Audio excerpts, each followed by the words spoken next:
3 yıl olmuş artık son bakışmamız. Ne ayı kaldı ne haftası. Gözlerimden uzaklarda, benim içimde güzel yerdesin. Hasret olsa tek nedeni,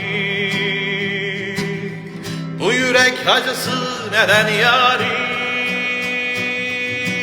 Tozlu raftan aldım tüm anılarımı, acılarımı unutma istiyorum. Özlesem bile gözlerini, sözlerini unutma istiyorum. Tozlu raftan aldım tüm anılarımı, acılarımı unutma istiyorum.